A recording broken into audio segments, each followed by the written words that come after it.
Vivimos en un mundo en constante cambio que usted merece entender, porque es imposible interpretar la realidad que vivimos sin conocer cada uno de sus colores. Porque muchos son los tonos de la actualidad. Presentamos Matices. Una producción de Noticias Monumental.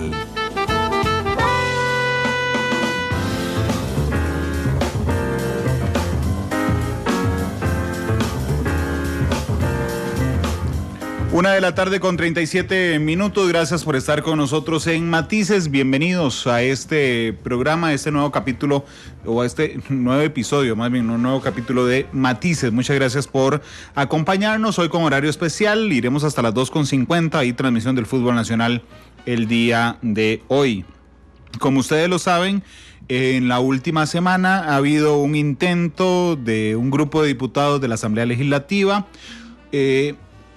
aunque ellos digan que no es necesario o que no están buscando más bien atrasar la entrada en vigencia del matrimonio igualitario en Costa Rica, lo cierto es que en la práctica eso es lo que podría generar un atraso en la vigencia del matrimonio igualitario. Hace 18 meses, en un voto muy particular, la Sala Constitucional le resuelve una respuesta vinculante que había dado la Corte Interamericana de Derechos Humanos a Costa Rica respecto a habilitar el matrimonio igualitario. Hace 18 meses la sala dijo, sí, no se puede aprobar nada diferente que no sea el matrimonio igualitario, y le dijo a los señores de la Asamblea Legislativa, vean, voy a hacer una excepción, voy a permitir que coexista en el sistema jurídico costarricense un artículo que ellos encontraron inconstitucional, que es un artículo del Código de Familia, para que a ustedes les dé tiempo de ajustar el marco normativo legal. Como la Asamblea Legislativa nunca cumple los votos de la Sala Cuarta, entonces le puso un tiempo límite. Le dijo, si al 26 de mayo de 2020 usted no ha regulado, entra a regir el matrimonio igualitario, y ya en la práctica usted verá cómo irá regulando después y arreglando la normativa. Un grupo de diputados ha presentado desde la semana pasada mociones para que la Asamblea Legislativa le pida a la Sala Constitucional, que tiene una integración diferente hoy que la de hace 18 meses, que por favor le dé otros 18 meses posterior a la pandemia, porque han estado tan ocupados que no han podido regular este tema. Hoy en la mañana fue rechazada una moción para que esa otra moción, la de pedirle a la sala, se votara, y seguramente fue una amplia mayoría, 33 contra 20, y seguramente si se vuelve a convocar en las próximas sesiones quedará igual. Pero esto nos permite reflexionar sobre la incapacidad del sistema político en muchas ocasiones de llegar a soluciones en temas que son importantes, particularmente para una minoría, y que se judicializan ante esa incapacidad. Y lo que estamos viendo es que una vez judicializado, se devuelve o se intenta devolver al plano político. Por eso invité a dos personas que respeto muchísimo, las admiro muchísimo además. Una de ellas es doña Ana Virginia Calzada, expresidenta de la Sala Constitucional. Doña Ana Virginia, bienvenida a Matices, un placer volverla a ver, ¿cómo le va?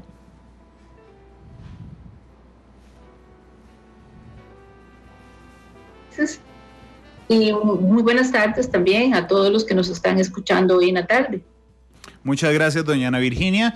Y mi otro invitado es don Marvin Carvajal, que es exdirector jurídico de Casa Presidencial, pero además fue director de la Escuela Judicial, y bueno, tiene un currículum amplísimo también, don Marvin, que hoy es abogado litigante. Don Marvin, ¿cómo le va? Bienvenido a Matices, ¿qué tal? Muy buenas tardes, don Randa, muy buenas tardes, doña Ana Virginia. Un gran gusto poder compartir con ustedes esta mesa y con las personas que nos escuchan acerca de un tema tan relevante que está precisamente en pauta en estos momentos. Sí, muchas gracias a ambos por mantenerse conmigo. Yo desconozco realmente la posición personal de cada uno, podría intuirla, pero como no estamos hablando del matrimonio igualitario, sino en particular de los votos de la Sala Constitucional y el ordenamiento jurídico, yo hice una introducción, quisiera saber qué piensan, doña Ana Virginia, de este tema, que es la judicialización de las decisiones políticas, ¿verdad?, ante la incapacidad del sistema político, y que se pretende en algún momento devolverlas otra vez entonces al plano político cuando los jueces resuelven algo que no nos gusta, doña Ana Virginia. Randall, eso ha sido casi que un constante en nuestra historia constitucional a la Asamblea Legislativa muchas veces no quiere tomar alguna decisión por las circunstancias que sean, judicializan el tema, lo tiene que resolver la sala y luego vienen las críticas a la misma sala por las decisiones que está tomando. Esto ha sido una constante, como le digo, en la historia de la sala. Sin embargo, yo creo que en este tema era poco lo que había que hacer, porque ya había una opinión consultiva que había dado la Corte Interamericana de Derechos Humanos, la cual conoció la Sala Constitucional con un voto que algunos pueden compartir y otros no, pero bueno, le dio un plazo a la Asamblea Legislativa de 18 meses para que legislara sobre el matrimonio igualitario. Aquí ya no había discusión alguna de si se aceptaba o no se aceptaba el matrimonio igualitario. Aquí ya lo que había que hacer era ponerse a legislar, era ver cómo se iban a manejar todas las relaciones que se daban entre parejas del mismo sexo. Y dentro de ellas, si se va a adoptar, si no se va a adoptar, cómo se van a manejar, va a ser la misma legislación, se va a modificar el Código de Familia, se va a poner un capítulo especial, no sé, esas cosas eran las que debían hacer en la Asamblea Legislativa. Aquí ya no había un tema de discusión prácticamente de nada. Lo que había que hacer era únicamente legislar. Y bueno, había una orden de la Corte Interamericana y una orden dada por la Sala Constitucional de que en 18 meses debía estar listo todas las regulaciones sobre el matrimonio igualitario, independientemente de la discusión de fondo que se pudiera tener si uno acepta o no acepta el matrimonio igualitario. Don Marvin, usted tuvo un papel fundamental en esa consulta que se le hizo a la Corte Interamericana, y claramente la sala da, discúlpenme que use una frase tan popular, pero yo creo que la sala, igual que cuando doña Virginia fue presidenta, había detectado que muchas veces la Asamblea Legislativa la agarra de maje. ¿A qué me refiero? A que la sala dice, legisle por favor, pero no les pone plazo, no les pone sanción, no les pone límite, ¿verdad? Y entonces simplemente no se legislaba. Y en esta ocasión hace una mezcla de cosas, le da 18 meses, que es un tiempo perentorio para cumplir, pero además le da a grandes rasgos el mínimo a cumplir, que es matrimonio igualitario, don Marvin. Así es. Bueno, tal vez lo más importante de esta sentencia, lo más relevante, aun cuando podamos cuestionarnos algunos de sus elementos principales, como el tema del tiempo, del cual me referiré ahorita, el tema más importante es que la Sala Constitucional declara que es inconstitucional, es contrario al ordenamiento jurídico costarricense y al derecho convencional que exista una norma que considere nulo el matrimonio entre personas del mismo sexo. Elimina, es decir, la Sala lo primero que hace es entender esa norma es inconstitucional. Y lo que hace es utilizar una teoría empleada por algunos tribunales constitucionales, el tribunal constitucional más cercano a nosotros en emplearlo y el que más lo ha desarrollado es el tribunal colombiano, del llamado estado de cosas constitucional. Eso significa que hay todo un sistema de normas que perpetúan una situación inconstitucional, no es solamente una. Y por lo tanto, la sala entiende en este caso, o hace uso de esa teoría, para entender que eliminar esa norma es, por supuesto, suficiente para permitir el matrimonio igualitario, pero para lograr que la regulación sea acorde, armónica, que no se generen discrepancias que luego tengan que ser resueltas en los tribunales, que entonces lo mejor era dar un plazo a la Asamblea Legislativa para que la Asamblea Legislativa acomodara todo ese conjunto, todo ese sistema de normas de una manera armónica que permitiera que en esos 18 meses, que se cumplen dentro de pocos días, ya todo el ordenamiento estuviera listo para comenzar a aplicar el matrimonio igualitario. Entonces, por eso da 18 meses para que la Asamblea Legislativa, obviamente no son 18 meses para que la Asamblea se cuestione lo que estableció la Sala Constitucional, ni mucho menos lo que estableció la Corte Interamericana. No son 18 meses para que retroceda en el reconocimiento de derechos fundamentales, son 18 meses para que regule todo aquello que tenga que regular, de modo que una vez que desaparezca la norma, el 26 de mayo siguiente, ya no haya que hacer ningún otro ajuste en el ordenamiento jurídico para que sea perfectamente aplicable la norma. Si se quiere desde ese punto de vista, no es un desatino el plazo de los 18 meses. Por lo menos es una oportunidad que tuvo la Asamblea Legislativa de demostrar que no teníamos razón las personas que considerábamos que durante todas las décadas anteriores había evadido su obligación de regular un aspecto como este y de dar igualdad a todas las personas. Ustedes que son expertos en el tema, doña Ana Virginia, a veces, yo sé que en este tema en particular, la sala le dio la oportunidad, como lo dice don Marvin, a la Asamblea Legislativa para que regulara, si me permite, a su gusto, con algún marco normativo o alguna cancha en la que jugar, el tema del matrimonio igualitario. Sin embargo, claramente el sistema político fue incapaz de hacerlo. Pero bueno, creo que ustedes los abogados tienen un dicho que es: la costumbre genera derecho. Yo lo voy a trasladar a que a veces la práctica es previa al derecho. Les voy a poner el ejemplo de Uber. ¿Verdad? Nadie podía haber regulado Uber antes de que existiera porque no existía. Una vez que existe, entonces empezamos a acoplar, digamos, el sistema jurídico. Ante esa incapacidad, el martes, cuando entre a regir el matrimonio igualitario en Costa Rica, lo que tendremos que hacer es, vía jurisprudencial o vía de resolución de jueces, o los mismos diputados de la Asamblea Legislativa, tendremos que ir regulando esos matrimonios y los efectos de esos matrimonios conforme vayan surgiendo situaciones, doña Ana Virginia. Efectivamente, Randall.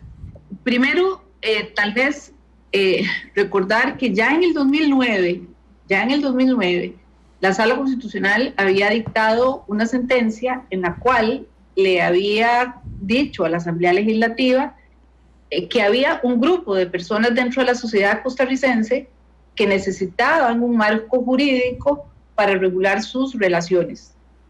Y como le digo, eso fue desde el 2009, o sea que el plazo realmente no son 18 meses. Desde el 2009 la Asamblea Legislativa ha tenido la posibilidad de regular un tema que puede ser conflictivo, eso no lo niego, porque entran en juego aspectos religiosos, pero bueno, ha tenido 10 años para regular el tema del matrimonio igualitario.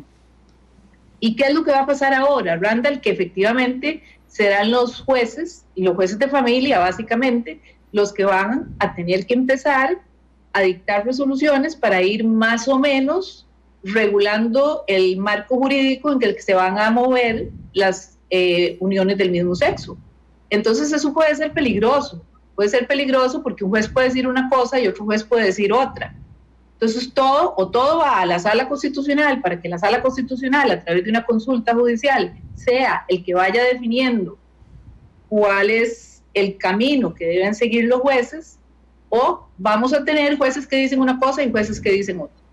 Y yo creo que ese es el gran peligro, porque cuando hay desigualdad de criterios, se produce también desigualdad de trato en las personas. Y eso es lo que el ordenamiento jurídico no puede llegar a permitir, porque uno como juez debe dar certeza jurídica a las relaciones tanto patrimoniales como familiares, en este caso de las relaciones de familia, ¿verdad? Lo que no podemos es usar eso como excusa como país para no reconocer ese derecho ya reconocido por los jueces, porque digamos, uno de los argumentos de los diputados en contra de ese va a ser un desorden justamente porque los jueces van a tener que ir resolviendo las cosas. Pero, si me lo permiten, en este instante, las parejas de personas del mismo sexo están anuladas jurídicamente hasta el martes, ¿verdad? A partir del martes estarán reconocidas, aunque con un montón de inseguridad jurídica respecto a un montón de aspectos, pero bueno, han dado un paso indudablemente en este tema, don Marvin. Así es. La verdad es que cada gran cambio en el ordenamiento jurídico produce la necesidad de una serie de ajustes en otras normas, implica la revisión de la jurisprudencia en esa materia, y esta no es la excepción. Para empezar, prácticamente toda la regulación del matrimonio no requiere ningún ajuste. Ya está regulada desde hace muchísimo tiempo. Nosotros tenemos matrimonio civil desde hace más de un siglo, cuando muchos países no lo tenían. De modo que tenemos una regulación ya de mucho tiempo atrás que no requiere mayor ajuste. Hay algunos aspectos que sí requieren de algunos ajustes, que tendrán que ir siendo resueltos por los tribunales, por el Poder Ejecutivo, cuando sean temas que puedan ser reglamentados, o por reglamentos del Tribunal Supremo de Elecciones, tratándose de aspectos registrales, civiles. De modo que, en efecto, esto va a requerir algunos esfuerzos. Obviamente, hubiera sido lo ideal que en estos 18 meses hubiera aprovechado la Asamblea Legislativa para eliminar todas aquellas dudas que existieran, dejar un marco jurídico muy claro, muy armónico, que no dejara dudas y no requiriera del criterio jurisprudencial. Pero bueno, finalmente así va a ser. Yo particularmente tengo una esperanza muy fuerte en nuestra jurisdicción de familia, a la cual considero de primera línea una de las mejores jurisdicciones de familia que hay en nuestro continente, que me parece muy de avanzada, muy respetuosa de los derechos de las personas, y esta va a ser finalmente la que terminará tomando muchas de las decisiones en esta materia. No es momento, creo, para seguirle consultando a toda la Sala Constitucional. Coincido en eso con doña Ana Virginia. Tampoco hay razones para seguir acudiendo a instancias internacionales. Creo que la jurisprudencia sentada por la Corte Interamericana primero y por la Sala Constitucional después es contundente, es muy clara, y lo que deberíamos en este momento estar pensando es en cómo llevar adelante esta innovación, que es básicamente permitir el acceso a otras personas que no estaban teniendo el acceso a un derecho absolutamente reconocido para todo el mundo, y que estos cambios se den de la manera más transparente, lo digo desde la acepción que utilizan los informáticos a este concepto, es decir, pacífica, suave, sin mayores alteraciones al orden social, y además que ya es buen momento para que le dediquemos nuestras energías como país a otros temas, porque me parece ya ha sido resuelto. Sí, por supuesto. De hecho, ya casi quería caer en eso con ambos, pero en el caso de doña Ana Virginia, que lo he conversado muchas veces en la vida, yo le agradezco que me honre con su amistad, además, porque soy amigo de ella y ella es amiga mía desde hace muchísimo tiempo. Doña Ana, pero nosotros hemos hablado muchas veces, no solo en este tema del matrimonio igualitario, sino efectivamente de la incapacidad del sistema político de llegar a acuerdos y responder en algunas ocasiones al país.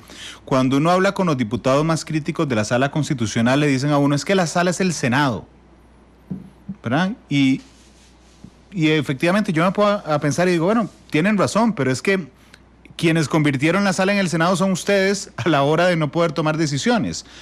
Después de su experiencia como magistrada y como presidenta de la Sala Constitucional, ¿cómo ve ese tema, doña Ana Virginia? Bueno, es lo que conversábamos anteriormente. Y primero, decirte una cosa que no tiene nada que ver con esto. No solo somos amigos, que mi mamá, que tiene 100 años, es una fan de Randall. Sí, es entonces, una belleza de señora. Sí, eso nos acerca todavía un poquito más, ¿verdad? Bueno, el tema es un tema, como te decía, desde que yo estuve en la Sala Constitucional, esas cosas pasaban. Cuando había temas en los cuales podía haber roces políticos, era más fácil trasladarle el asunto a la Sala para que la Sala al final tomara la decisión. Tan es así, Randall, que yo te conté en alguna vez que yo, ya cansada, digamos, de esta situación, emití un voto salvado en el cual señalé que cuando en la Asamblea Legislativa un diputado había votado afirmativamente un proyecto, no podía ir a la Sala. ¿Por qué? Porque el diputado, cuando emite un voto afirmativo por un proyecto, está obligado a velar por la constitucionalidad de ese proyecto y no puede un día después ir a la sala y decirle, mire, es que yo le encuentro vicios de constitucionalidad, porque para eso tuvo la oportunidad de hacerlo en el plenario. Entonces, eso es una constante, y creo que en estos últimos años ha bajado un poco. Me parece que esta Asamblea Legislativa ha sido menos, ha trasladado menos los asuntos a la Sala Constitucional, y eso nos alegra muchísimo los que estamos en esta área. Pero esta ha sido, digamos, la constante durante muchos años. Y es que el problema aquí también, yo no sé, Marvin, ¿qué opinas vos? Pero a mí me parece que aquí se nos está olvidando lo que significa la división de poderes. No es a los jueces a los que les va a tocar dictar cómo se van a manejar las nuevas relaciones ahora entre parejas del mismo sexo. Es que no le corresponde por la división de poderes. Le corresponde a la Asamblea Legislativa tomar esa decisión de cómo quiere que esas relaciones se manejen, cómo va a ser el tema de los bienes gananciales, si se va a permitir o no la adopción, en fin, todas esas y otro montón de pequeños detalles que hay, que eso tiene que definirlo la Asamblea Legislativa a través de una modificación al Código de Familia. Claro que tenemos toda una regulación específica de cómo se regulan las relaciones de familia, pero vamos a encontrar elementos nuevos ahora con las uniones de personas del mismo sexo que la Asamblea Legislativa debería definir y no trasladarle al Poder Judicial, en este caso a los jueces de familia, por más preparados y por más buenos que sean, cosa que yo estoy totalmente de acuerdo, pero no les corresponde en un ordenamiento jurídico esa misión. Eso le corresponde al Poder Legislativo. Doña Emilia, ¿verdad, doña Ana Virginia? Sí, sí. Un abrazo a doña Emilia, que de fijo está, espero, oyendo el programa, o viéndolo, o lo verá y lo escuchará más tarde, pero doña Emilia, un abrazo enorme. Sí, claro, y fíjate que ya ahora, en 4 o 5 meses, cumple 101, ¿eh? Ya revisé aquí, es que yo soy un chepito. El 10 de diciembre cumple 101 años. El 10 de noviembre. 10 de noviembre, 101 años. Don Marvin, es que Ana Virginia te daba el pase ahí de balón. Adelante. Así es. Sí, en efecto, esta labor es esencialmente en un estado respetuoso de la separación de poderes, un Estado de Derecho. Esto es labor del Parlamento. El Parlamento debió haber aprovechado estos meses para haber hecho todos estos ajustes. Lamentablemente, lo único que realmente se movió fue un intento de prolongar ese plazo por otros 18 meses, que probablemente al cabo de los cuales, si esto hubiera prosperado, hubieran sido otros 18 meses más, o no sabemos cuántos más. Hay un aspecto que sí hay que considerar, y es que la Corte Interamericana, cuando resolvió la opinión consultiva OC24-17, nos tiene conversando acerca de este tema esta tarde, en uno de sus párrafos, el párrafo 228, que es particularmente relevante, en ese párrafo 228 la Corte Interamericana dice que los países, o que en todos los países del sistema interamericano, todas las parejas de personas del mismo sexo tienen exactamente los mismos derechos y tienen que serles aplicadas todas las figuras jurídicas, que no sé, matrimonio, unión de hecho, etcétera, que son reconocidas a las uniones de personas heterosexuales. Pues bien, en un segundo párrafo de ese mismo, bueno, una segunda parte de ese párrafo, dice que en aquellos casos en los cuales inconvenientes o dificultades de orden institucional impidan una aplicación plena de las figuras existentes de inmediato, que en esos casos los estados, mientras demuestren que están llevando adelante todas las medidas necesarias para eliminar esas barreras, van igualmente a aplicar a las parejas del mismo sexo los mismos derechos que a las parejas que han formado parte de estas figuras a través de las previsiones del ordenamiento. Es decir, uno le aplica a las personas que siendo parejas del mismo sexo quieren unirse la misma regulación, es decir, el matrimonio, la unión de hecho. Pero si hubieran dificultades institucionales, primero le demuestra a la Corte que está haciendo de buena fe todo lo necesario para eliminar esas dificultades institucionales. Y mientras tanto, de inmediato aplica todos los derechos. Entonces, si se quiere, la Sala Constitucional pudo haber emitido una sentencia en su momento determinando que de inmediato se aplicaban todos los derechos. Posiblemente valoraciones que tiene que hacer un tribunal constitucional para lograr una resolución que sea pues la mejor posible, quizás no la mejor, pero la mejor posible, llevaron a esta solución de los 18 meses. Pero de inmediato podían haberse aplicado estas regulaciones. De modo tal que, aun cuando el legislador está obligado a armonizar el ordenamiento jurídico y evitar que existan temas que terminen yendo a la justicia, lo cierto es que la Corte lo resolvió de manera sumamente contundente. Coincido con doña Ana en que muchas veces a la sala se le ha llamado Senado por parte de las mismas personas que le llevan allá los asuntos por no tomar decisiones políticas. Incluso por personas que han votado a favor de un proyecto y unas horas después están firmando una consulta legislativa de constitucionalidad. Claro. Cosa que sé que doña Ana Virginia ha combatido siempre y en la cual yo coincido plenamente.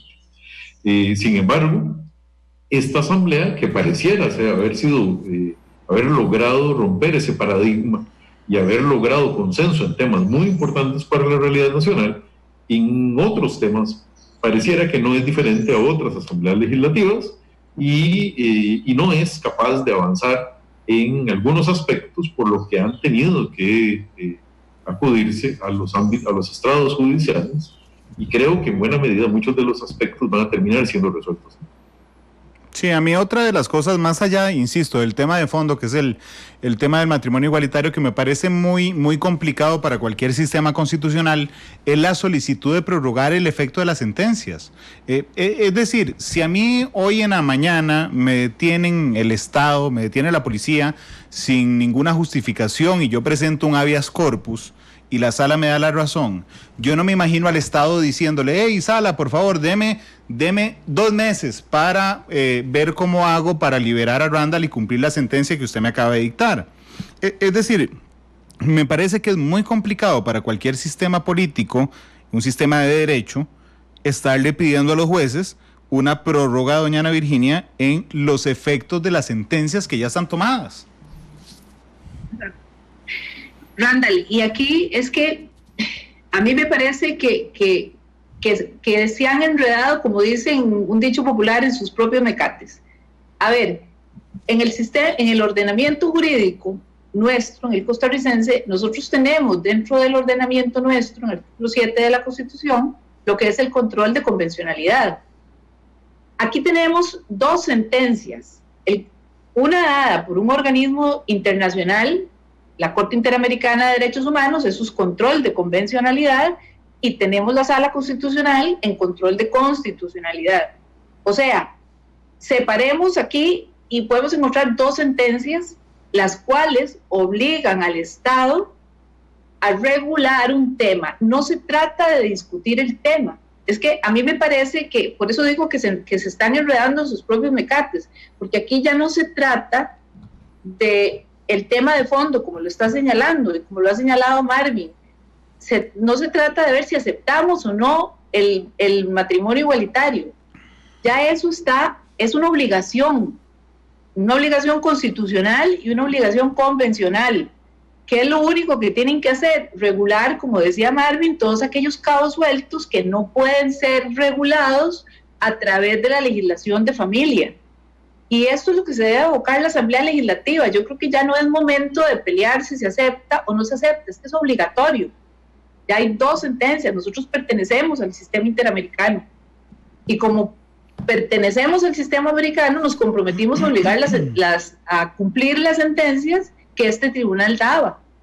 Entonces, en el fondo, aquí podemos encontrar no solo un incumplimiento de la sentencia a la Sala Constitucional con el plazo de los 18 meses, sino que estamos ante un incumplimiento convencional, porque estamos incumpliendo lo que la Corte Interamericana, a través de la opinión consultiva, señaló, y es la igualdad que debe haber entre estos 2 tipos de matrimonio. Y bueno, aquí no hay nada ya que discutir. Aquí lo único que nos queda hacer, hablando jurídicamente, ¿verdad?, es legislar, armonizar el ordenamiento jurídico y ver esos cabos sueltos que a ver cómo los vamos a unir y que quede una sola legislación de familia. Pero me parece que las discusiones que se están haciendo sobre si se acepta o no se acepta, ya eso es totalmente intrascendente para este caso. Y yo creo que todavía tenemos 16 días, no estamos hoy a 19, todavía nos quedan 5 días. Una semana, sí, casi. Una semana para poder llegar a un acuerdo y legislar, porque tampoco, como señalaba Marvin, los temas son tan complicados de resolver. Y bueno, por lo menos dar algunas directrices como debe, o emitir alguna ley por la cual los jueces puedan resolver los conflictos que se presenten de ahora en adelante, pero no obligar a los jueces a una función que no les corresponde hacer. El punto mío es que aquí olvidamos lo que significa la división de poderes y entonces la Asamblea hace o deja hacer lo que le corresponde a ellos, y eso me parece que dentro de un ordenamiento jurídico pues no está del todo bien, ¿verdad? Y lo otro, Marvin, y vos pasaste por Casa Presidencial. A mí me preocupa un poco el timing político. Hoy lo conversé al mediodía con Carlos Ricardo Benavides. Yo le decía, mira, más allá de quien intenta generar réditos, digamos, electorales respecto a volver a poner este tema sobre el tapete, desde el punto de vista de la justicia social, no me parece una idea brillante insistir en tener al país dividido en temas ya resueltos, porque se genera una conflictividad altísima, Marvin. Así es. De hecho, bueno, siempre a varios grupos criticaron la misma emisión de la opinión consultiva por entender que había sido planteada con fines electorales. Lo primero es que eso no es así. Se hizo muchísimo tiempo antes de las elecciones, se hizo dirigido, inspirado por una persona absolutamente comprometida con el cambio y la ampliación de los derechos de las personas, como es doña Elena Chacón, quien luchó por estos cambios por mucho tiempo. Y simplemente, luego de verse frustrada ante la imposibilidad de que la Asamblea Legislativa regulara algo que fuera aceptable en esta materia, acudió o propuso que se acudiera ante la Corte Interamericana. Eso generó que tuviéramos una consulta en un timing pues, bastante particular. Creo que nadie de las personas que trabajamos para que esto fuera una realidad se alegró de que fuera en ese momento en que se diera la decisión. Y mucho menos cuando vimos la crispación que generó y cómo le dio más bien voz y posibilidades políticas a agrupaciones que hasta el momento no la habían tenido. Ahora, en este momento en que nos encontramos en una gran crisis mundial, donde no hemos resuelto todavía, porque no se ha resuelto ni en este país ni en ningún lugar el tema sanitario siquiera, pero además tenemos unos retos de orden económico realmente muy importantes, muy temibles en sus consecuencias y en su magnitud. Nuestro país debería estar encaminado total y absolutamente y concentrado en atacar los efectos de esta pandemia, en ayudar a que las personas puedan salir adelante, ayudar a que nuestra economía no se derrumbe frente a estas circunstancias y al mismo tiempo lograr que podamos seguir atacando el problema sanitario de una forma eficaz, como creo que el gobierno lo ha hecho hasta el momento. Es decir, esa es, me parece, la gran prioridad que debería tener en este momento los poderes de la República. Creo que incluso el Poder Judicial lo ha entendido correctamente. Y dentro de la Constitución, pero ha tomado decisiones rápidas y contundentes en temas muy importantes como la restricción vehicular. Es decir, este es un momento en el cual necesitamos unión más que nunca. Dentro de 3 meses, ojalá hayamos superado esto, ojalá hayamos comenzado a superar los problemas económicos y podemos volver al ciclo electoral eterno que vivimos en este país. Sin embargo, en este momento, todas las energías de nuestro país tienen que estar absolutamente alineadas en una única dirección, y es buscar la forma en que minimizamos los efectos que tenga esta terrible pandemia en nuestra población, primero sanitarios, después económicos y también los efectos sociales que pueda llegar a tener. Doña Ana Virginia, otra conversación que hemos tenido a lo largo de los años tiene que ver a la Sala Constitucional como la caja de resonancia de la conflictividad social. Es decir, hubo un momento en el país en el que los temas migratorios, por ejemplo, eran pan de cada día, con sentencias una y otra vez, hasta 8,000, creo, sentencias en un año. El tema de la seguridad social fue otro tema fundamental, y conforme hay más conflictividad social, reflejamos más personas que acuden a la Sala Constitucional a hacer valer sus derechos. Insisto, en una sociedad dividida con temas que ya están resueltos, no le sirve a nadie, ni siquiera al propio sistema de justicia, doña Ana Virginia. No, por supuesto que no. Por supuesto que no, porque como hemos estado conversando ahora en la tarde, este es un tema ya resuelto. Este es un tema resuelto que ya no debería estar generando asuntos en la sala y quitándole tiempo a otros que, como señalaba Marvin, son más actuales y que hay que resolver. Yo creo que nosotros tenemos que entender que este es un tema superado. Además, me parece importante recordar que aquí hay 3 principios involucrados, que es el respeto de cada uno, la tolerancia que debemos tener hacia la opinión de los otros ciudadanos, y también entender que todos los ciudadanos tienen derechos civiles. Entonces, partiendo de estos tres elementos, ¿verdad? Podemos decir que es tema superado, que no le quitemos espacio a otros derechos que en este momento tienen que resolverse de una manera más pronta, y como decía Marvin, dediquemos todo el esfuerzo posible a resolver el tema de la pandemia, los efectos económicos. Yo estoy ahora oyendo a Marvin, yo pensaba y decía, bueno, si esto les quita espacio a los diputados, yo estoy segura que un grupo de jueces de familia o de expertos en derecho de familia pueden unirse y ayudarlos a hacer un proyecto y someterlo a discusión a la Asamblea Legislativa, donde se vean los puntos que sea necesario regular. Pero yo creo que quitarle esfuerzo y quitarle espacio a la Asamblea Legislativa en este momento, que hay que resolver temas más importantes, no es conveniente para el país.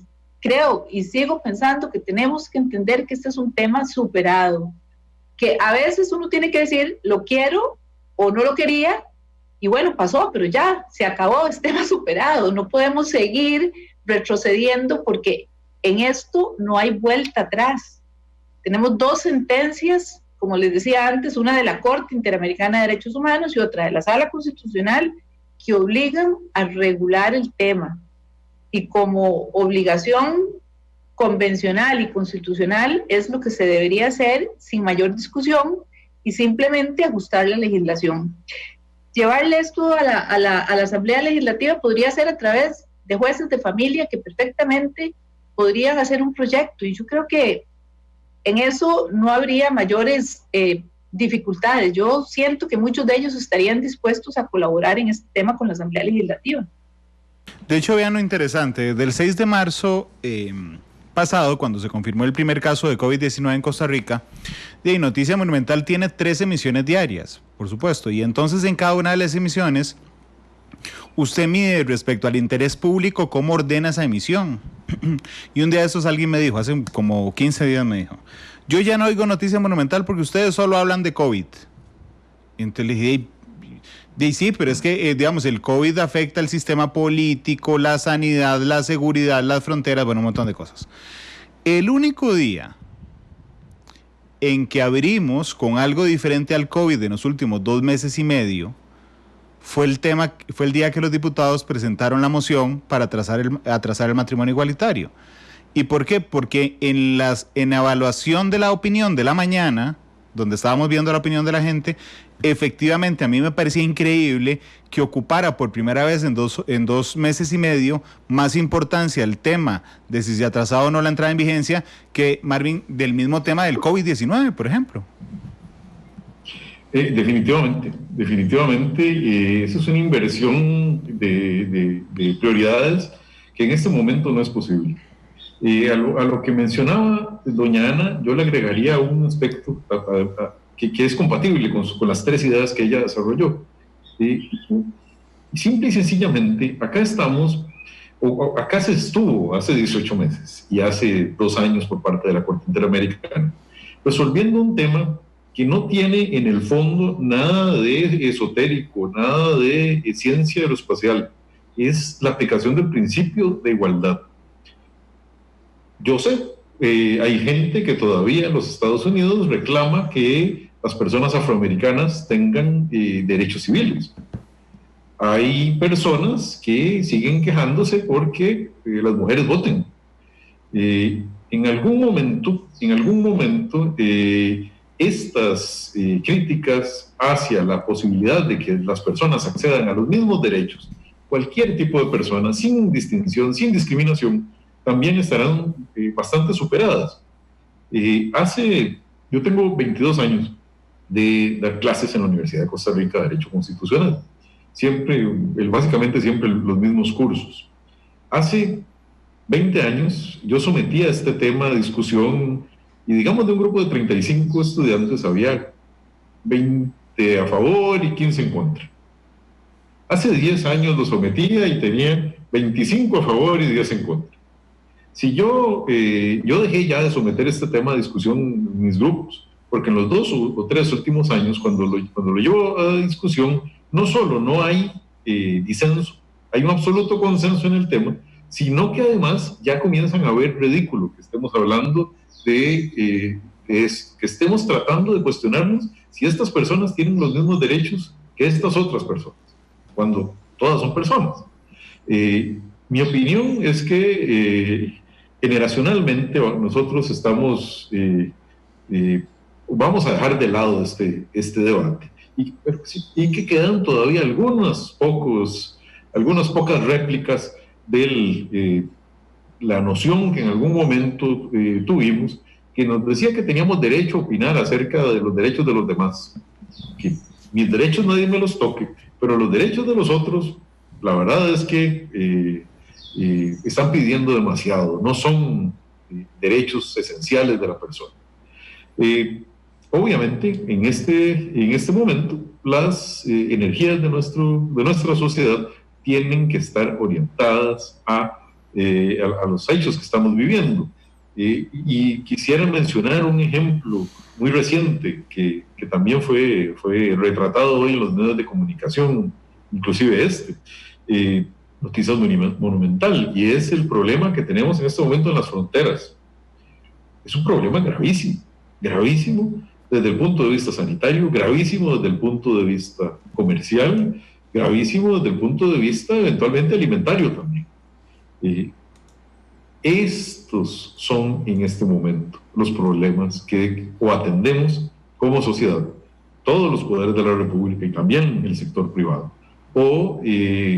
nos lamentaremos posteriormente de no haberlo hecho, si es que estamos vivos para poder lamentarnos. El temas superados, temas completamente resueltos como a lo sumo, yo acepto ese comentario de doña Ana y lo suscribo también, a lo sumo, y deberíamos estar viendo cómo resolver esos pequeños nudos o cabos sueltos que quedaron para evitar que existan, pero no estar dedicando nuestras energías a tratar de regresar al pasado, del cual tanto nos ha costado salir. Pero incluso algunas actitudes en general de la ciudadanía a mí me preocupan. Yo celebro que tengamos una institucionalidad fuerte, y la tenemos, no tengo la menor duda. Es decir, si hoy el ministro de Salud prohíbe abrir las ferreterías, por ejemplo, ¿verdad?, los dueños de las ferreterías acudirán a la Sala Constitucional, acudirán al Tribunal Contencioso Administrativo, plantearán una presión transparente política, es decir, le irán a hacer una manifestación afuera del Ministerio de Salud o conversarán con diputados. Ok, eso pasa en Costa Rica. En otros países, Nicaragua, por ejemplo, le cierran las ferreterías, ¿verdad? Y usted tiene a todos los ferreteros afuera con ollas y con palos reclamando por la apertura. Y me voy un poquitico más al norte. En El Salvador, a usted le ponen una restricción, a usted no le parece la restricción, va al Tribunal Constitucional, que es lo que es nuestra sala cuarta, usted presenta un recurso de amparo, el Tribunal Constitucional declara inconstitucional una actitud del gobierno de El Salvador y el presidente de El Salvador dice, no voy a cumplir, sigo deteniendo a la gente que yo quiero. ¿Por qué digo esto? Porque yo cada vez veo en la ciudadanía, no solo en este tema con el que empezamos el programa, sino en términos generales, un desprecio cada vez mayor a la división de poderes y a la institucionalidad.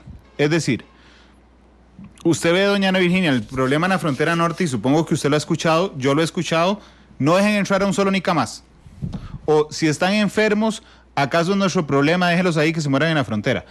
Yo he escuchado esas cosas y yo digo, por Dios, ¿cómo es posible que alguien en un sistema de derecho de la solidez que tiene Costa Rica, por un lado se pase los derechos humanos por donde quiera, pero por el otro crea que los presidentes en general tienen que ser dictadores, por ejemplo, sin respetar los procedimientos legales que existen en todos los países, doña Ana Virginia? Sí, en esto, Randall, hay todo un juego de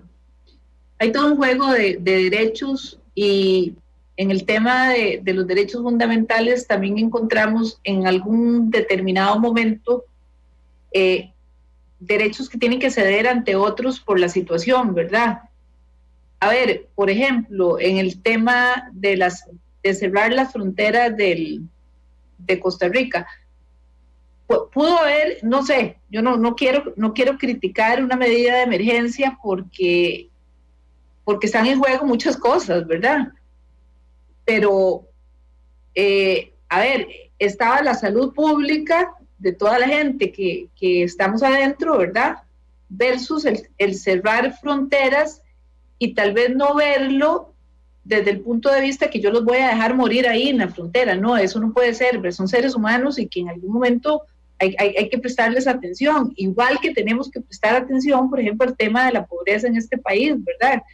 Y es donde, volviendo al tema anterior, donde deberíamos estar poniendo nuestros esfuerzos. ¿Qué vamos a hacer con la gente que está ingresando en niveles de pobreza actualmente? Pero sí, Randall, sí tenemos que tener presente que hay un juego, hay una ponderación de derechos fundamentales en los cuales en algún momento un derecho tiene que ceder ante otro.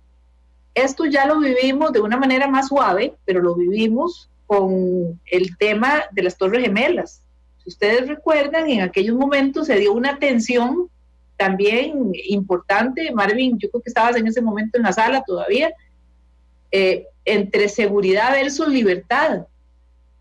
Y hubo un choque incluso ahí de las dos tendencias, quiénes están más por la libertad y quiénes más propiciaban la seguridad. Pues en este momento estamos en un choque de derechos, como puede ser el derecho a la salud de las personas versus el manejar discrecionalmente la libertad de todas las personas que nos movemos en el país y de las que quieran ingresar al país. Es todo un juego muy complicado, no es fácil. Yo no quisiera estar en los zapatos en este momento de la gente del gobierno tomando ese tipo de decisiones porque es muy complicado.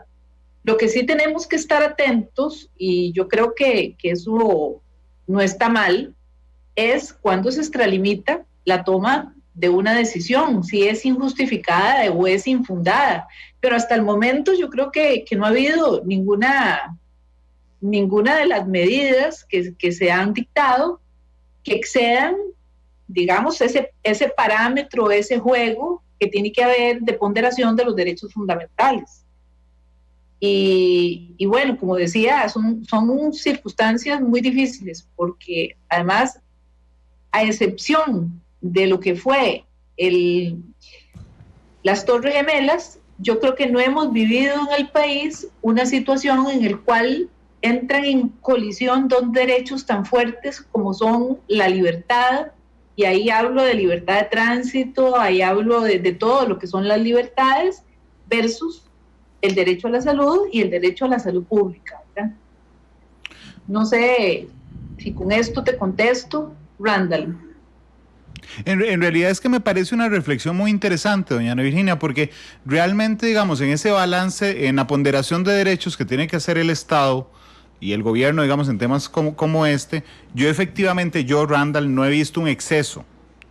A mí lo que me preocupa es la reacción de la gente. Entonces, por ejemplo, Marvin, dice el ministro de Salud, agarramos a 20 personas en la Carpio que estaban contagiadas y las trasladamos a un hotel con el fin de brindarles seguridad.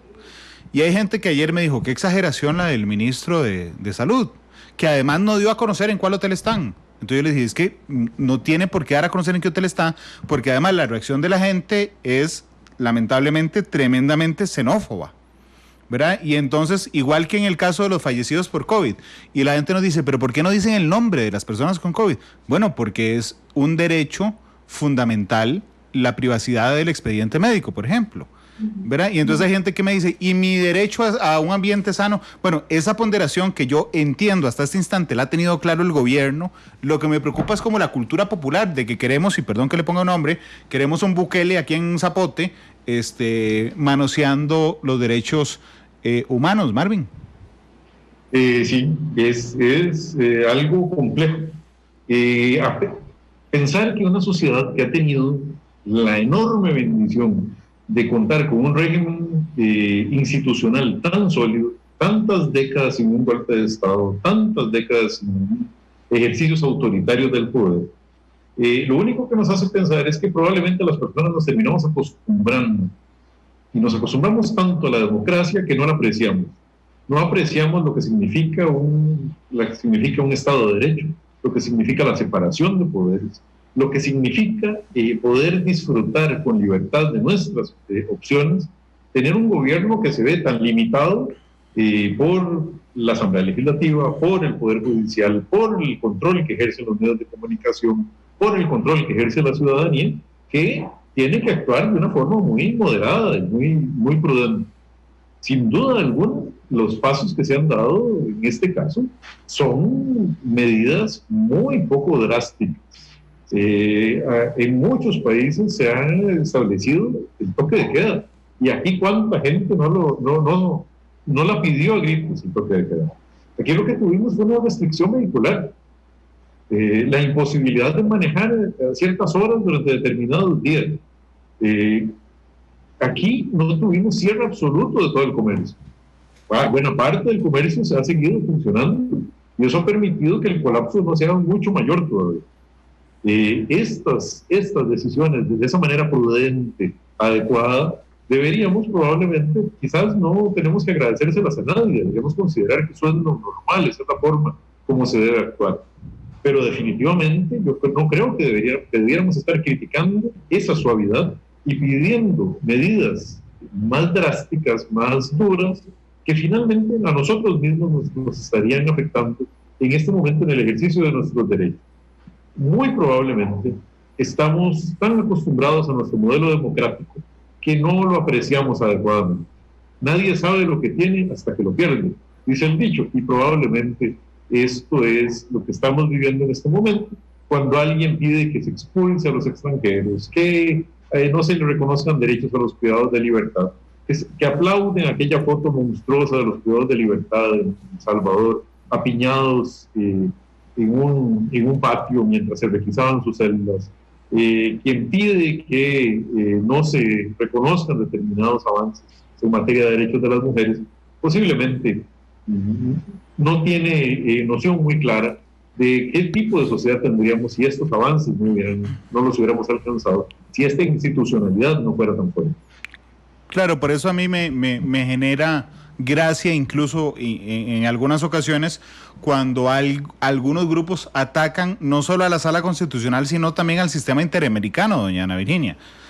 En este tema de hoy, por ejemplo, en el que estamos hablando, del matrimonio igualitario, hubo grupos religiosos muy fuertes que casi exigían que Costa Rica se saliera del sistema interamericano. Y yo pensaba, es una enorme paradoja, porque la garantía, por ejemplo, de la libertad religiosa, ¿verdad?, está amparada por la Convención Americana de los Derechos Humanos. Es decir, todos en algún momento de la vida vamos a necesitar que alguien vele por nuestros derechos, la Sala Constitucional o la Corte Interamericana. Y respetar las jurisdicciones internacionales no es solo respetarlas cuando nosotros estamos de acuerdo. Es decir, la regla del juego es, la respetamos siempre, doña Ana Virginia. Sí, así es. Yo creo que el sistema interamericano está para eso, ¿verdad? Para amparar una totalidad de los derechos que nosotros tenemos. Pero por eso insisto y vuelvo al tema, Randall, de que yo creo que los costarricenses tenemos que repensarnos y dejar atrás aquella discusión tan espantosa que se hizo hace 2 años en este país y pensar un poco en que tenemos que respetar a nuestros conciudadanos, que tenemos que tolerar cómo piensa cada uno. Puede ser que yo no esté de acuerdo, que esté de acuerdo con el pensamiento de otro, pero es mi obligación respetar. Y el tema religioso lo resuelve cada uno en su fuero interno. Es decir, poniéndolo hasta de una manera muy simple, ¿por qué yo, si tengo mi X creencia, voy a responder por las cosas de otro? Esa otra persona tendrá que resolver sus problemas de acuerdo a su religión, pero yo no le puedo imponer a esa persona mi creencia ni mi forma de pensar, que eso precisamente es uno de los temas que ve uno mucho en independencia judicial, Randall. Uh-huh. La dificultad que tenemos los jueces, y quizá es uno de los temas más difíciles y más complicados, que cuando nosotros resolvemos un tema, tenemos que quitar todos nuestros propios prejuicios y todo nuestro propio sistema, claro, para ver un poco más allá de lo que nosotros creemos y pensamos, y pensar en que todas las personas debemos estar en igualdad de derechos. Y bueno, eso lo vemos en el ámbito nacional, cómo lo protege la Sala, y cómo en el ámbito ya internacional lo protege la Corte Interamericana de Derechos Humanos. Y la Corte Interamericana, nosotros no podemos salirnos de un sistema interamericano, somos un país democrático, respetuoso de los derechos, tolerante de los derechos de las otras personas, y no podemos desconocer que todos tenemos derechos civiles. Y una cosa importante, Randall, es que yo siempre he pensado que uno no debe condenar porque uno puede estar en esa misma situación el día de mañana. Claro. Entonces, si la recomendación de todos nosotros es salirnos de la Corte Interamericana, ¿qué pasa si a mí se me violenta un derecho aquí, en este país? Voy a la Sala Constitucional y a los tribunales de justicia, no me satisfacen el derecho que me han violentado, y entonces que yo no puedo ir al organismo internacional a demandar al Estado porque ya no salimos, porque se resolvió un tema que está dentro de un marco tan personal, tan dentro de la vida privada de las personas, como es nuestra escogencia sexual, ¿verdad? Donde debemos respetar. Entonces, que nos vamos a salir de un sistema interamericano porque no nos gustan ese tipo de resoluciones. No, así no es como funcionan los sistemas democráticos, y no es así como funcionan tampoco los sistemas de justicia universal. Claro. De hecho, yo sé que ambos aún ejercen y que frecuentemente tienen que acudir a las diferentes jurisdicciones, incluso en las constitucionales. Y discúlpenme, pero les voy a hacer una pregunta que es complicada. En Costa Rica, cuando uno habla con ex jerarcas o ex operadores de algún tribunal, siempre le dicen a uno, no, yo no voy a criticar a mis sucesores. Y yo no lo personalizo, pero también creo que las personas que pasaron por los tribunales, en el caso de doña Ana Virginia, o por la Dirección Jurídica de Casa Presidencial, como don Marvin, tienen de alguna manera la responsabilidad de ayudarnos a mejorar después. Y yo tengo una observación sobre la Sala Constitucional. Cuando yo empecé a trabajar aquí en 2004, creo que el presidente de la Sala Constitucional era don Luis Fernando Solano, si no me falla la memoria. Sí. Sí, 2004 era Luis Fernando. No, mentiras. 2004, sí, era Luis Fernando. Después fue usted, doña Ana, ¿verdad? En el 2008 yo entré. Sí. Ok, era don Luis Fernando Solano, doña Ana Virginia, después fue don Gilbert Armijo, si mi memoria no me falla, sí. Y después don Ernesto Ginesta, y ahora don Fernando Castillo.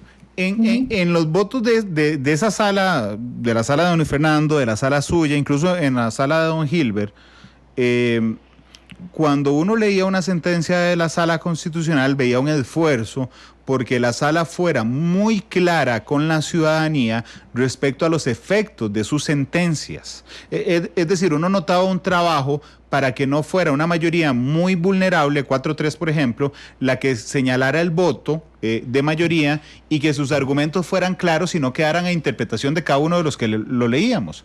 Y aquí va una crítica constructiva para la sala, porque me parece que en los últimos años, cuando usted lee cualquier sentencia de la sala, incluyendo por ejemplo la del plan fiscal, o la del matrimonio igualitario, hay un voto mayoritario que es como para resolver, ¿verdad? Y dicen, 4 dicen que el plan fiscal sí es constitucional, pero cuando usted empieza a matizar los comentarios o los considerandos de los diferentes magistrados, resulta que no le queda nada claro. O sea, es decir, por ejemplo, en el caso del matrimonio igualitario en esa sentencia, usted dice, bueno, ¿se aprueba o no se aprueba? Sí se aprueba porque votaron 4-3, pero cuando usted empieza a detallar y usted pregunta, entonces todas las opiniones consultivas son vinculantes.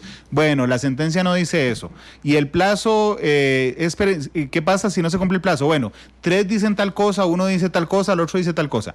En el caso del plan fiscal, tal magistrado vota a favor, pero pone comentario de que no. Y entonces, realmente, a mí me parece, no sé si me di a explicar con la pregunta, Marvin, pero se construye, digamos, menos consenso dentro de la sala constitucional que le generan a los ciudadanos una enorme inseguridad jurídica respecto a los detalles de los grandes temas, Marvin. Hay un doble problema. Yo coincido totalmente y además me toca un poco la fibra del profesor. Porque efectivamente en ese doble problema hay uno que es político, usted lo menciona muy bien, y es que efectivamente creo que la sala tenía más capacidad de llegar a acuerdos a lo interno, de buscar ubicaciones en sus tesis que lograran mayorías adecuadas para poder sustentar una tesis de cualquier tipo y le alegrara a quien le alegrara o le enojara a quien le enojara las tesis, pero además hay un problema de técnica, de técnica jurisprudencial muy serio en la sala. En los últimos años, la sala ha dejado en algunos temas, en otros claro que no, pero en algunos temas ha olvidado un poco la técnica que obliga a generar una sentencia que sea absolutamente clara para la persona que la recibe. Y recordemos que la jurisprudencia de la sala es vinculante erga omnes, es decir, para todas las personas. Por lo tanto, todo el país debería entender una sentencia de la sala constitucional. Si ya es complicado para muchas personas, para personas que ejercen la profesión que está en nuestro día, por cierto, el día de hoy, felicidades a doña Ana Virginia. Bueno, si ya es complicado para quienes ostentan un título en derecho, comprender muchas de las resoluciones de la sala, para personas fuera del ámbito legal se vuelven a veces incomprensibles. Una sentencia que esté dividida en 4 votos mayoritarios diferentes, 3 votos minoritarios también que son distintos y que a veces implican uniones con personas de las que participaron en el voto mayoritario, notas separadas de cada una de estas personas, eso lo vuelve un acertijo, lo convierte en un laberinto para una persona que desea saber cuáles son sus derechos. Creo que la sala a veces peca de no ser muy rigurosa en la técnica de elaboración de una sentencia, sobre todo en una regla de oro, y es que la sentencia no es una sentencia para el tribunal, no es una sentencia para los iniciados en el tema, es una sentencia para las personas que finalmente requieren saber exactamente a qué atenerse, las autoridades que deben saber cuáles son sus deberes, los ciudadanos y ciudadanas que necesitan saber cuáles son sus derechos, hasta dónde llegan, qué puedo exigirle a la autoridad a partir de lo que la sala dijo. Lamentablemente, esas sentencias de la sala con mucha frecuencia, y sobre todo cuando son temas especialmente complejos y polémicos, muchas veces están llevando a que se vuelvan poco comprensibles, y no es sano que lo sean.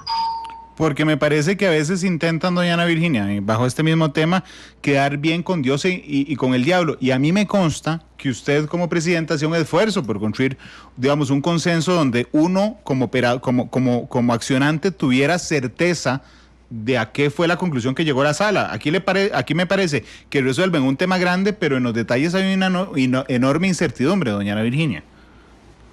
Sí, yo coincido con Marvin en el tema de que tal vez a veces se pierde un poquito el norte de cuál es la técnica constitucional. Y eso que decía Marvin es totalmente cierto. Yo creo que fue la primera lección que me llevé yo siendo juez, que mi papá había sido también juez, y entonces cuando a mí me nombraron en el juzgado de Guadalupe, que resolvía un caso de ahí muy grande, se la llevé a mi papá para que él me revisara a ver si estaba bien fundamentada y todo eso, ¿verdad? Y mi papá me dijo, me parece que está muy bien, pero ¿para quién está escribiendo usted esa sentencia? ¿Para usted o para el que estableció el proceso? Y entonces tuve que volver otra vez a revisar mi propia sentencia y decir, bueno, esto lo entiendo yo, la verdad. Y yo creo que Marvin tiene razón en eso. Las sentencias, y máxime, las sentencias de un tribunal constitucional en el cual muchas veces no hay un abogado de por medio, e incluso habiendo un abogado de por medio, deben ser muy claras y entenderse de una manera muy sencilla lo que quiere decir el tribunal. Debe trasladarse el pensamiento del tribunal de una manera muy clara, muy sencilla, para que cualquier persona tenga el nivel educativo que tenga, pueda entenderlo. Yo creo que ese es un principio fundamental, y creo que también en el tiempo que estuve yo hubo un par de sentencias en las cuales habían muchos votos salvados y habían notas separadas, como dice Marvin, y eso en realidad enreda a la gente, porque muchas veces uno encuentra un voto de mayoría y después coinciden con una nota 4, entonces uno dice, bueno, la nota desvirtúa lo que dice el voto de mayoría, entonces ¿qué se aplica? ¿La nota o el marco de la sentencia, verdad? Claro. Y yo creo que sí, que efectivamente eso es algo que los jueces constitucionales tenemos que tener pues muy claro, ¿verdad? A veces yo no quisiera decir que las sentencias que redacte este grupo de magistrados constitucionales sea diferente a los que estuvimos anteriormente, porque las circunstancias también políticas y de presión mediática y la misma presión política a veces pueden llevar a un juez a enredarse y tal vez enredar la propia sentencia que están dictando, pero sí, hay que tener mucho cuidado a la hora de redactar las sentencias constitucionales. Ahí están de por medio los derechos y las obligaciones también que deben tener las personas que acuden al tribunal. Y a veces en sentencias que, como dice Marvin, son erga omnes, ¿verdad? Son para todo el mundo. Claro. Permítanme ir a una pausa comercial, ya prácticamente terminamos el programa, pero necesito ir a la pausa y necesito que construyan consenso ambos respecto a la canción con la que vamos a cerrar el programa, porque siempre el invitado escoge la canción de cierre. Hoy son ustedes dos que pueden además seguir hablando por la plataforma mientras yo voy a la pausa, así es que yo voy a la pausa y ustedes construyen el consenso de la canción. 2:45, vamos a la pausa y volvemos.